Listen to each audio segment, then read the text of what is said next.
ಎಲ್ಲ SG ಕನ್ನಡ ಕಲಿಕೆಯನ್ನು ವೀಕ್ಷಿಸುವಂಥ ವೀಕ್ಷಕರಿಗೆ ನಮಸ್ಕಾರಗಳು. ಇವತ್ತಿನ ದಿನ ನಾವು ಸಹಜ ನಾಮ ಪ್ರಕೃತಿಗಳಲ್ಲಿ 8ನೇ ವಿಧ ಆಗಿರುವಂತಹ ಭಾವನಾಮ, ಇದರ ಬಗ್ಗೆ ನಾವು ಇವತ್ತು ನೋಡೋಣ.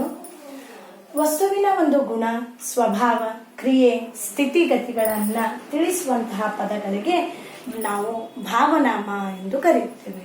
ಹಾಗಾದ್ರೆ ನಾವು ಬಳಕೆ ಮಾಡುವಂತಹ ಒಂದು ವಸ್ತು, ಅದರ ಗುಣ ಹೇಗಿದೆ, ಯಾವ ರೀತಿಯಾಗಿ ಇದೆ, ಆಮೇಲೆ ಅದರ ಒಂದು ಸ್ವಭಾವ, ಕ್ರಿಯೆ, ಆನಂತರ ಸ್ಥಿತಿಗತಿಗಳನ್ನು ತಿಳಿಸುವಂತಹ ಪದಗಳಿಗೆ ನಾವು ಏನಂತ ಹೇಳ್ತೀವಿ, ಭಾವನಾಮ ಅಂತ ಹೇಳ್ತೀವಿ.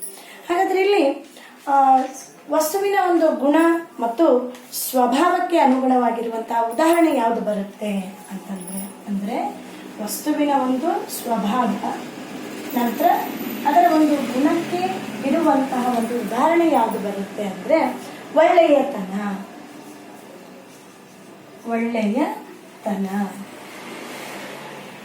ಇಲ್ಲಿ ಒಬ್ಬ ವ್ಯಕ್ತಿ, ಆ ವ್ಯಕ್ತಿಯ ಒಂದು, ಅಥವಾ ಇಲ್ಲಿ ನಾವು ಭಾವನಾಮ, ಇದರಲ್ಲಿ ನಾವೇನ್ ತಗೋಬಹುದು, ವಸ್ತುವಾಚಕಗಳ ಒಂದು ಗುಣ, ಸ್ವಭಾವ, ಕ್ರಿಯೆ ಮತ್ತು ಸ್ಥಿತಿಗಳನ್ನ ತಿಳಿಸುವಂತಹ ಪದಗಳಿಗೆ ನಾವು ಭಾವನಾಮ ಅಂತ ಹೇಳ್ತೀವಿ.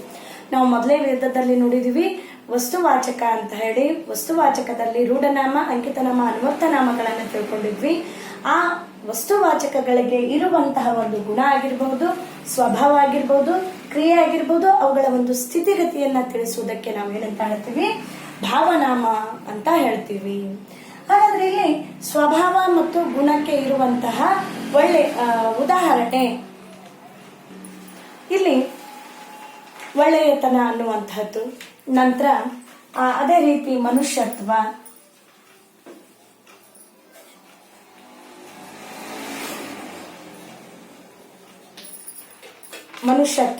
ನಂತರ ಸಿರಿತನ, ಬಡತನ, ಈ ತರ ಹಲವಾರು ಉದಾಹರಣೆಗಳನ್ನ ನಾವೇನ್ ಮಾಡ್ತೀವಿ ಭಾವನಾಮದಲ್ಲಿ. ಅದು ವಿಶೇಷವಾಗಿ ಸ್ವಭಾವ ಮತ್ತು ಗುಣಕ್ಕೆ ಇರುವಂತಹ ಒಂದು ಉದಾಹರಣೆಯನ್ನು ನೋಡ್ತಾ ಇದ್ದೀವಿ.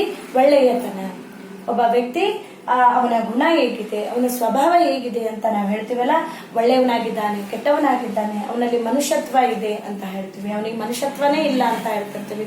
ಇಂಥ ಎಲ್ಲ ಉದಾಹರಣೆಗಳನ್ನ ನಾವು ಭಾವನಾಮದಲ್ಲಿ ನೋಡ್ತೀವಿ. ನಂತರ ಬರೋದು ಸಿರಿತನ, ಶ್ರೀಮಂತ ಅಂತ ಹೇಳ್ಬೋದು. ಬಡತನ, ಸಿರಿಧರ ಭಾವ, ಸಿರಿತನ, ಹೌದು, ಬಡವನ ಭಾವ, ಬಡತನ ಅಂತ ಹೇಳ್ಬೋದು.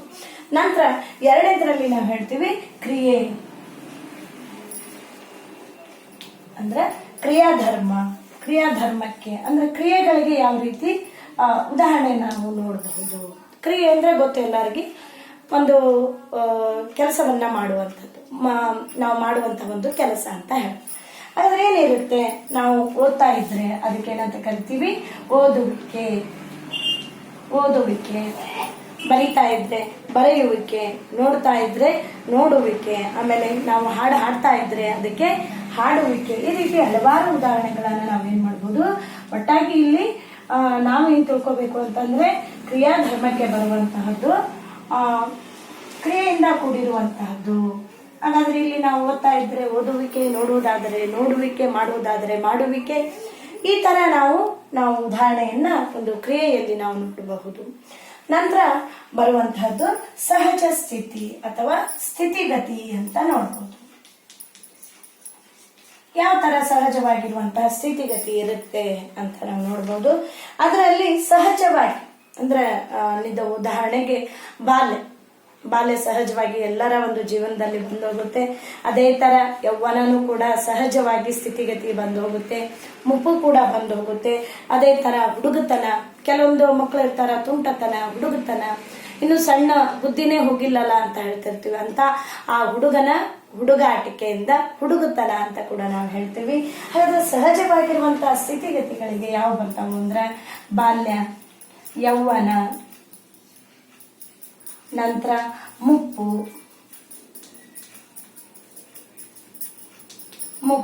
ನಂತರ ಇನ್ನೊಂದು ಹುಡುಗತನ.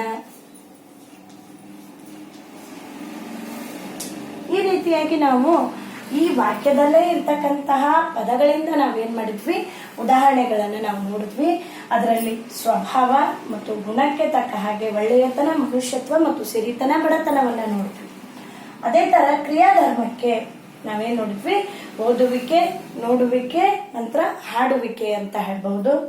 ಅದೇ ರೀತಿ ಮೂರನೇ ಒಂದು ಸ್ಥಿತಿಯಲ್ಲಿ ಸ್ಥಿತಿಗತಿಯಲ್ಲಿ ಬರುವಂತಹದ್ದು ಸಹಜವಾಗಿರುವಂತಹ ಸ್ಥಿತಿ ಬಾಲ್ಯ, ಯೌವನ, ನಂತರ ಮುಪ್ಪು, ಹುಡುಗತನ. ಇವು ಎಲ್ಲ ಏನಾಗ್ತಾವು, ನಮ್ಮ ಭಾವನಾಮಕ್ಕೆ ಉದಾಹರಣೆ ಅಂತಾವು ಅಂತ ನಾವು ಹೇಳಬಹುದು.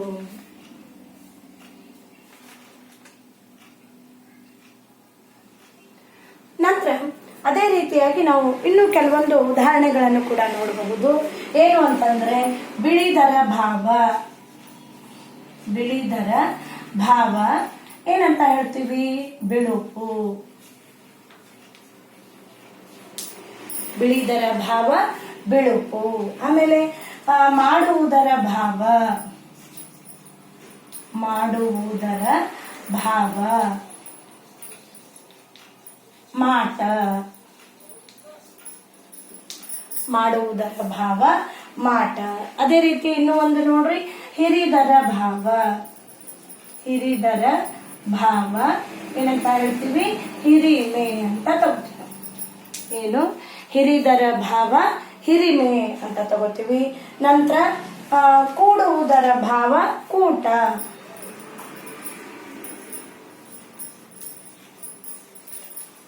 ಕೂಡುವುದರ ಭಾವ ಏನಂತ ಹೇಳ್ತೀವಿ ಹೇಳ್ರಿ, ಕೂಟ ಅಂತ ನಾವು ಅದಕ್ಕೆ ಉದಾಹರಣೆಯನ್ನ ತಗೋತೀವಿ. ಇನ್ನೂ ಹಲವಾರು ಉದಾಹರಣೆಗಳನ್ನ ನಾವೇನ್ ಮಾಡ್ಬೋದು, ಭಾವನಾಮ ಅನ್ನುವಂತಹ ಒಂದು ಸಹಜನಾಮ ಪ್ರಕೃತಿಗೆ ನಾವೇನ್ ಮಾಡ್ಬೋದು, ಉದಾಹರಣೆಯನ್ನ ನೋಡಬಹುದು. ಅದರಲ್ಲಿ ಬಿಳಿದರ ಭಾವ ಬಿಳುಪು, ಮಾಡುವುದರ ಭಾವ ಮಾಟ, ನಂತರ ಹಿರಿದರ ಭಾವ ಹಿರಿಮೆ, ಕೂಡುವುದರ ಭಾವ ಕೂಟ. ಇನ್ನೂ ಒಂದು ಬರ್ಬೋದು, ಓಡುವುದರ ಭಾವ ಓಟ, ನೋಡುವುದರ ಭಾವ ನೋಟ. ಈ ರೀತಿ ಹಲವಾರು ಉದಾಹರಣೆಗಳನ್ನು ನಾವು ಭಾವನಾಮದಲ್ಲಿ ನಾವು ನೋಡಬಹುದು. ನಂತರ ಬರುವಂತಹದ್ದು ಯಾವುದು ಅಂದ್ರೆ 9ನೇ ಒಂದು ವಿಧ ಸರ್ವನಾಮ. ಈಗ 9ನೇ ವಿಧ ಸರ್ವನಾಮ. ಸರ್ವನಾಮ ಅಂದ್ರೆ ಏನು ಅಂತಂದ್ರೆ, ಇಲ್ಲಿ ನಾಮ ಅಂತ ಇದೆ, ಸರ್ವ ಅಂತ ಇದೆ. ಅಂದ್ರೆ ನಾಮಪದದ ಬದಲಿಗೆ ಬಳಸುವಂತಹ ಒಂದು ಪದಗಳಿಗೆ ನಾವೇನಂತ ಹೇಳ್ತೀವಿ, ಸರ್ವನಾಮ ಅಂತ ಹೇಳ್ತೀವಿ.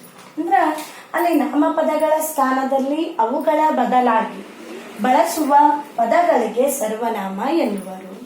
ಉದಾಹರಣೆಗೆ ಕಾವೇರಿ ಶಾಲೆಗೆ ಹೋಗುತ್ತಾಳೆ.